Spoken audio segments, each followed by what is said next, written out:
끈 떨어진 년. 사람들은 내가 마침내 평사리 땅을 되찾고 조중구의 몰락을 눈앞에 두었을 때 나를 향해 그렇게 속삭였다.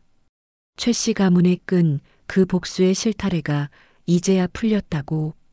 하, 얼마나 우스운 착각인가. 나는 조중구에게서 땅을 되찾기 위해 살지 않았다. 나는 빼앗은 자들의 논리를 익혀 그들보다 더 거대한 힘을 갖기 위해 살았다. 조중구의 파멸은 이미 정해진 수순이었고 나는 그 연극의 대본을 쓴 작가이자 가장 냉정한 심판관이었다. 하지만 막상 그 최후의 순간이 다가왔을 때 내 가슴은 텅 비어 있었다. 승리의 쾌감도 해방감도 그 어떤 뜨거운 감정도 느껴지지 않았다. 나는 이미 더 거대한 전쟁터로 눈을 돌렸다. 식민지 조선이라는 이 거대한 감옥에서 누가 감히 자유를 논할 수 있단 말인가. 내가 되찾은 것은 땅이 아니라 복수심이라는 족쇄에서 벗어난 나의 자유였다. 그 자유는 냉정함이라는 이름으로 위장되어 있다. 이제 나는 끈 떨어진 년이 아니라 스스로 방향을 결정하는 독수리가 되어야 한다. 이 땅을 발판 삼아 나는 조선 전체를 되찾는 싸움을 시작해야 한다.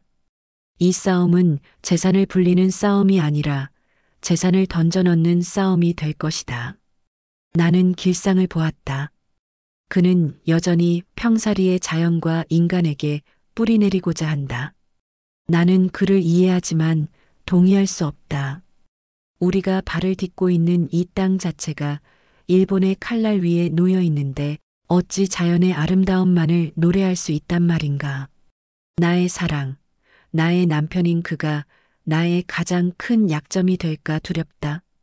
그래서 나는 더욱 차갑게 그를 밀어내야 한다. 내가 복수라는 끈을 끊어낸 것처럼 이제 인간적인 정의라는 끈도 끊어내야 한다. 오직 이성과 계산, 그리고 조선의 미래만이 나를 움직이는 유일한 끈이 되어야 한다. 나는 나 자신에게 엄포를 놓는다. 최서희, 너는 이제 텅 빈 그릇이다. 그 그릇에는 오직 조선의 피와 눈물, 그리고 승리만이 담길 수 있다. 끈 떨어진 연이 허공에 뜬 채 방향을 잃듯 나 또한 인간적인 방향을 잃고 오직 대의라는 북극성만을 쫓아 나아간다. 이 땅의 모든 복잡한 채무와 법적 잔해들은 즉각적인 수습을 요구한다. 나는 이 미련한 땅을 떠나 다음 단계의 사업을 정리하기 위해 전주로 가야 한다. 전주로 가는 길. 이 여정은 나에게 승리의 행진이 아니었다. 조중구의 몰락은 나에게 정의의 실현이 아닌 경영상의 숙제를 안겨주었다. 법적인 절차, 서류 정리, 그리고 그 모든 과정에 개입하는 일본인 관료들의 역겨운 눈빛을 견뎌내야 했다. 나는 그들의 눈빛을 하나하나 분석하며 나의 가면을 더욱 완벽하게 다듬었다. 탐욕스러운 거상, 돈 외에는 아무것도 모르는 독한 여자. 그것이 그들에게 보여줘야 할 나의 모습이다. 전주에서 만난 모든 사람은 나를 새로운 지주로 대접했다. 그들의 아첨과 비굴함 속에서 나는 인간의 나약함을 다시 한번 확인한다. 내가 경멸했던 조중구의 모습이 이제는 나의 그림자처럼 나를 따라다니는 듯했다. 나는 그들에게 권력의 정당성을 보여주어야 했다. 이 땅은 복수로 되찾은 것이 아니라 경영과 자본이라는 정당한 힘으로 회수한 것임을. 하지만 전주에서 내가 진정으로 수습해야 했던 것은 땅이 아니라 길상의 마음이었다. 그는 내가 복수를 완성했을 때 비로소 나의 삶이 평화를 찾을 것이라 믿었을 것이다. 하지만 나의 전주행은 새로운 투쟁의 시작을 의미했다.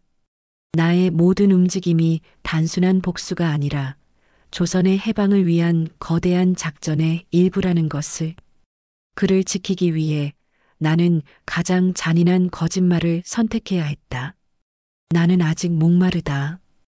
더 많은 돈과 힘을 원한다. 이 거짓말은 나의 차가운 갑옷이 되어 그를 나의 위험한 세계로부터 멀리 떨어뜨려 놓는다. 전주에서의 시간은 나에게 인간적인 유예 기간을 주지 않았다. 서류를 검토하고 채무 관계를 정리하며 일본인 은행가들과 대면하는 모든 순간 나는 나의 사명을 잊지 않으려 노력했다. 내가 쌓아 올린 이 모든 돈은 나의 것이 아님을 언젠가 조선의 독립이라는 거대한 폭발을 위해 던져질 화약임을. 전주에서의 승리는 작은 복수의 끝이 아니라 더 큰 전쟁의 서막이었다. 이제 나는 이 모든 권력과 부가 정상적인 가정의 틀 안에서 운영되고 있음을 보여주어야 한다. 다음 무대는 경성, 그리고 나의 자식들의 혼사다. 겨울 혼사. 나의 아이들, 황국과 양현의 혼례는 나에게 엄청난 대중 연극이었다. 나는 그들을 위해 가장 화려하고 성대한 무대를 준비했다. 경성 최고의 부호, 최서희의 자식들이 치르는 결혼식. 그 소문은 조선을 넘어 일본 관료들의 귀에까지 들어가야 했다. 이토록 전통과 부에 충실한 결혼식을 치르는 여인이 어떻게 조선 독립의 비밀 자금원일 수 있겠는가. 나는 그들의 의심을 잠재우기 위해 나의 심장을 찢는 연기를 해야 했다. 자식들을 향한 어머니의 순수한 사랑을 연기하고 전통적인 가문의 수호자임을 자처해야 했다. 황구가, 너는 너의 어미가 너의 결혼을 정치적 도구로 사용하고 있다는 것을 알았을까? 너의 배우자는 내가 고른 가장 안전한 배경을 가진 가문의 자식이었다. 너의 행복은 나의 가장 큰 소망이지만 너의 결혼은 나의 안전을 위한 견고한 덧문이 되어야 했다. 나는 너에게 자유로운 선택을 허락하지 못했다. 미안하다. 양현아, 너 또한 마찬가지다. 너의 맑은 눈빛 속에 결혼이라는 현실의 무게를 얹어주어야 했다.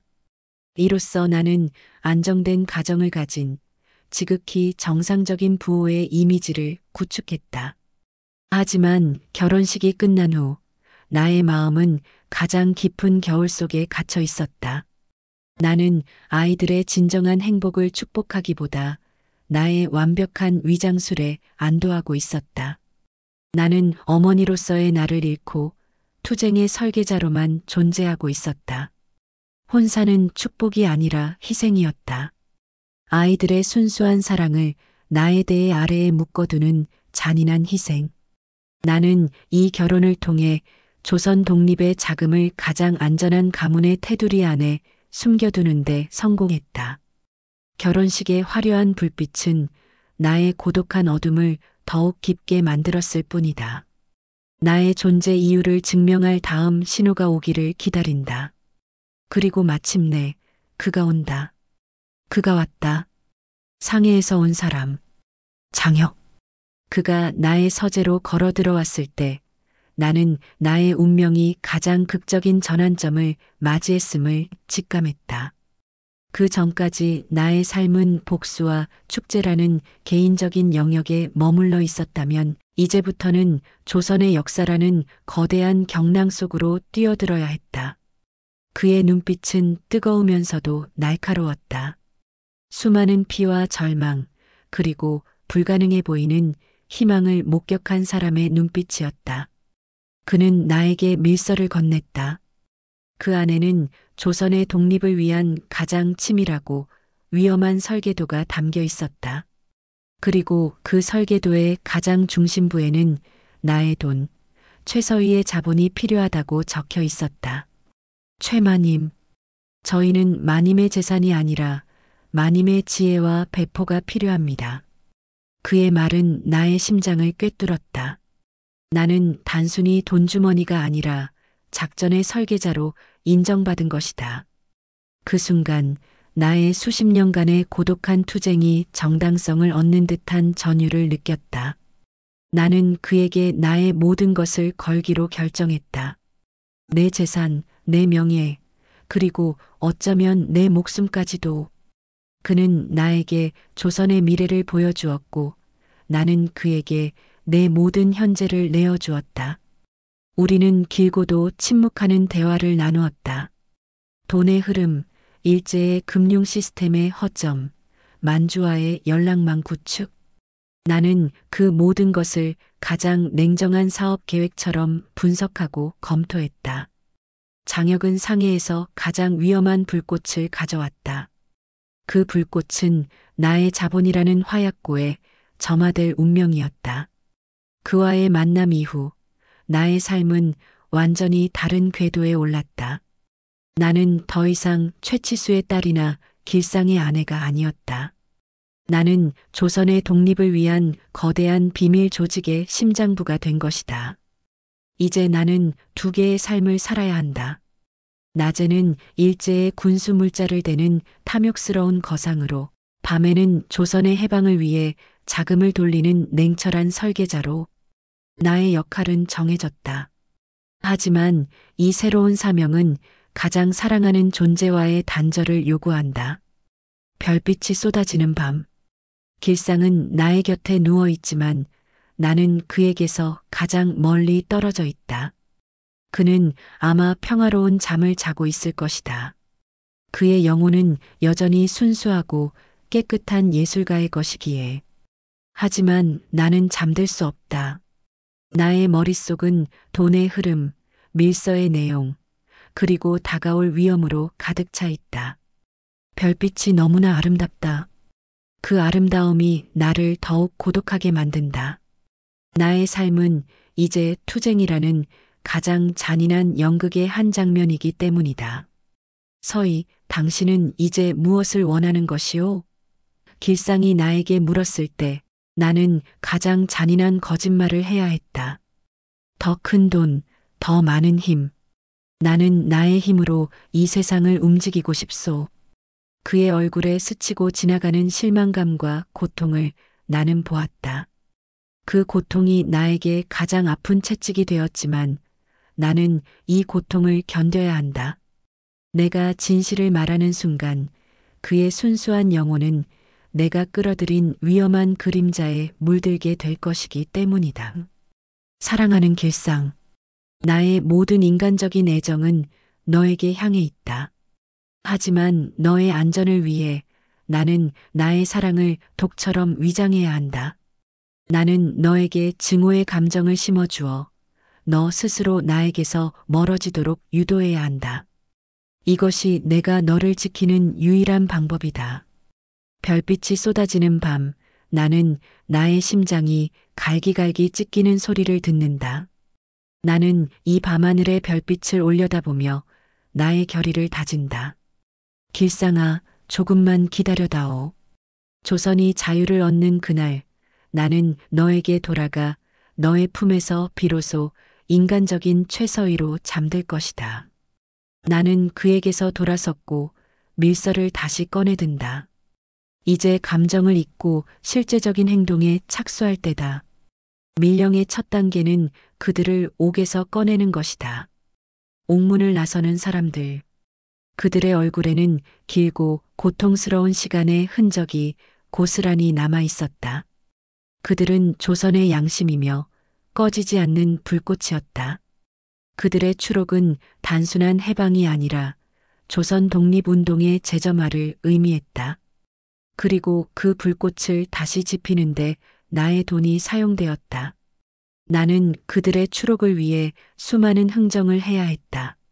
일본인 관료, 경찰, 검사, 그리고 그들을 움직이는 배후의 암흑 세력까지. 나는 그들의 탐욕을 이용해 그들의 시스템을 역으로 이용했다. 막대한 돈을 던져 넣어 그들의 부패한 손을 통해 우리의 영웅들을 꺼내왔다. 최마님, 정말 대단하십니다. 어찌 이토록 큰일을 해내셨습니까? 그들은 나를 향해 경외감 섞인 찬사를 보냈다. 하지만 나는 그 찬사를 받을 자격이 없다. 나는 그들의 숭고한 희생에 돈의 가치를 매긴 가장 냉정한 장사치였을 뿐이다. 나의 손에 묻은 이 검은 돈은 그들의 순결한 피 앞에서 한없이 부끄럽다. 그들이 옥문을 나설 때 나는 그들의 눈빛을 읽었다. 고통, 분노, 그리고 변함없는 투쟁 의지. 그들의 눈빛은 나에게 가장 강렬한 동력이 되었다.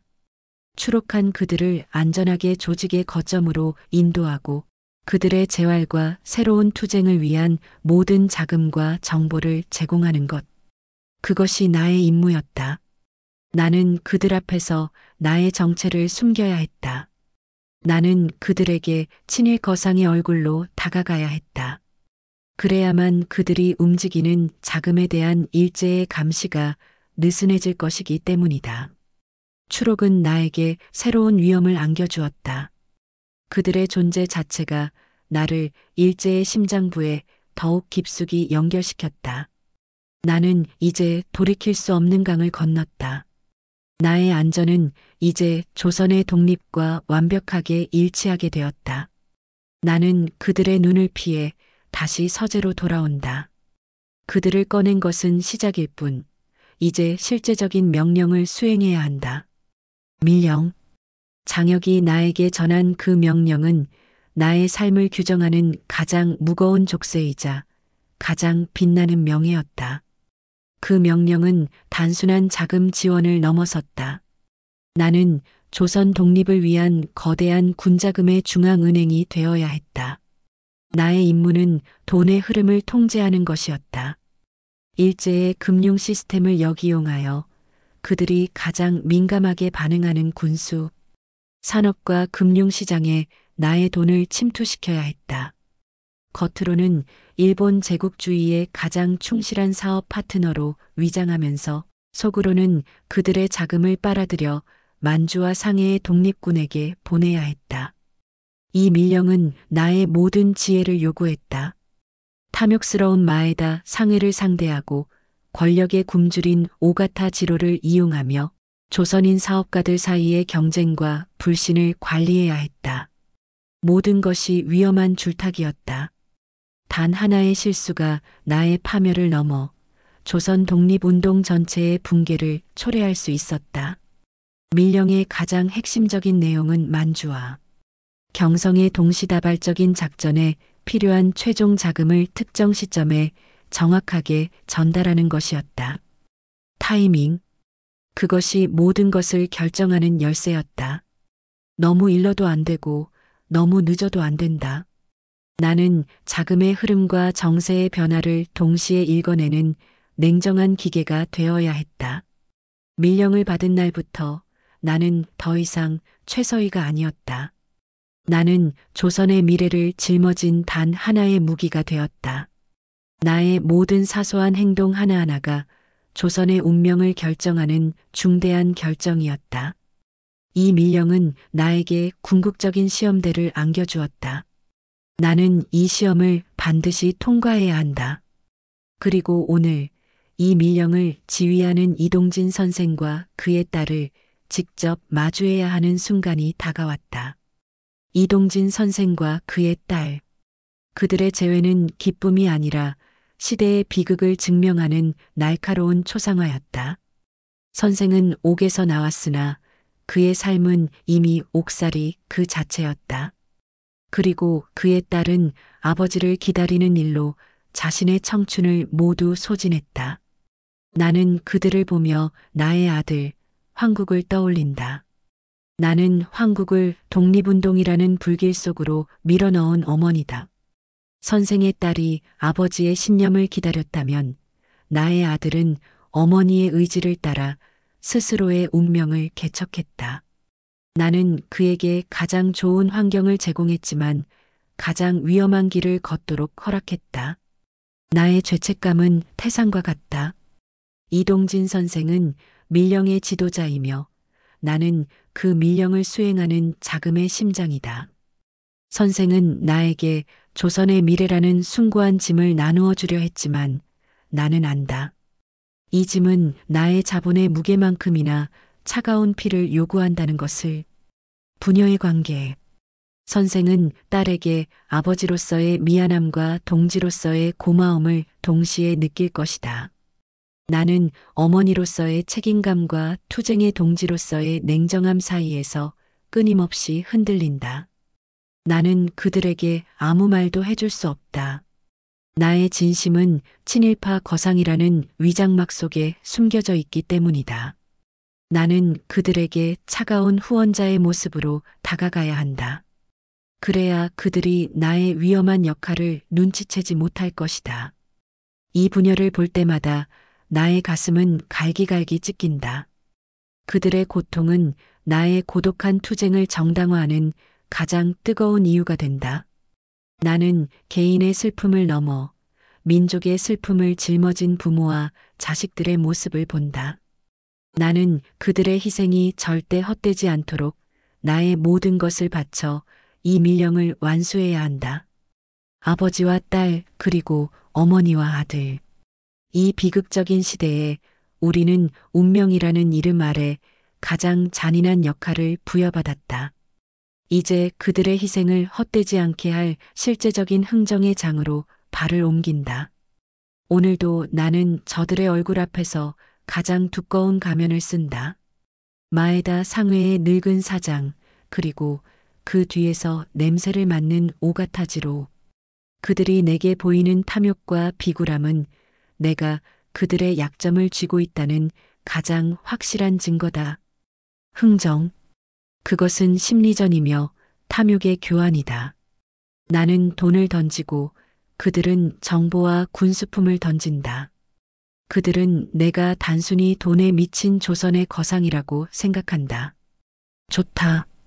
그 착각이 나의 가장 안전한 방패다. 나는 그들에게 상상을 초월하는 이윤을 보장하는 척하며 그들의 모든 자금과 정보의 흐름을 파악한다. 최마님, 이 군수품 입찰권은 마님에게 엄청난 이득을 가져다 줄 것이요. 마에다의 눈은 황금빛으로 번뜩인다. 나는 미소로 답할 뿐이다. 그가 모르는 사실은 이 군수품 입찰 자체가 이동진 선생의 밀령의 일부이며 내가 보내는 돈은 결국 만주의 독립군에게 무기와 식량으로 돌아갈 것이라는 것이다. 나는 그들의 돈을 이용해 그들의 목을 조르는 가장 치밀한 덫을 놓고 있다. 흥정의 두 번째 상대는 오가타지로다.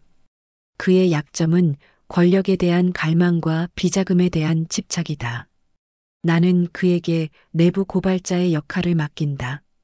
마에다와 그의 상해가 저지르는 군수품 비리에 대한 핵심 정보를 흘려주면서 오가타가 자신의 동료를 무너뜨리도록 유도한다.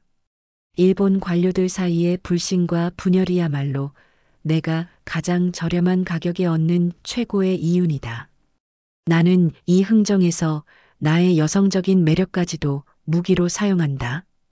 그들의 조선인 여성에 대한 경시와 욕망을 교묘하게 이용하여 그들의 경계심을 무너뜨린다. 나는 그들에게 달콤한 독약이며 그들은 그 독약에 취해 자신들의 파멸을 스스로 앞당긴다. 손에 땀 한 방울 흘리지 않는 이 흥정이야말로 가장 잔인한 혈투다. 이 흥정이 성공해야만 밀령이 움직일 수 있다. 이 잔혹한 흥정을 완수하기 위해 나는 나 자신에게 가장 독한 명령을 내린다. 사람들은 나를 보고 냉혈한 돈에 미친 마녀 혹은 악랄한 친일파 거상이라고 욕할 것이다. 좋다. 그들이 나를 그렇게 보기를 나는 원한다. 이것이 바로 내가 나 자신에게 내린 악랄한 처방이다. 나는 나의 인간적인 모든 것을 희생하여 이 악랄한 가면을 만들었다. 나의 행복, 나의 사랑, 나의 어머니로서의 역할. 이 모든 것을 독약처럼 멀리했다. 행복은 투쟁의 방해물이며 사랑은 곧 치명적인 약점이 되기 때문이다. 나는 내 감정의 심장을 스스로 찔러 죽은 상태로 만들어야 했다. 이 처방이 극단적이고 잔인함을 나 스스로 인정한다. 하지만 거대한 식민 권력의 앞에서 평범한 인간적인 선의는 무력한 눈물에 불과하다. 나는 선한 영혼을 지닌 채 무능한 패배자로 남기보다 악랄한 오명을 짊어진 채 궁극적인 승리를 쟁취하기로 선택했다. 나는 가족에게 거짓말을 한다. 길상의 마음을 아프게 한다. 심지어 나를 믿고 따르는 동지들에게조차 차가운 거리를 둔다. 이 모든 것이 나의 악랄한 처방의 일부다. 나를 둘러싼 모든 조선인들이 나를 타도해야 할 친일파 거상으로 오해할 때 비로소 나의 진정한 투쟁은 가장 안전한 위장막을 얻는다. 나는 나의 영혼이 더럽혀지고 망가지는 것을 두려워하지 않는다. 나의 영혼을 대가로 조선의 자유를 살 수 있다면 나는 기꺼이 그 악마의 거래를 받아들일 것이다. 이 악랄한 처방은 나에게 생존 방식이자 최후의 무기다. 나는 이 처방을 통해 가장 강한 최서위로 다시 태어났다.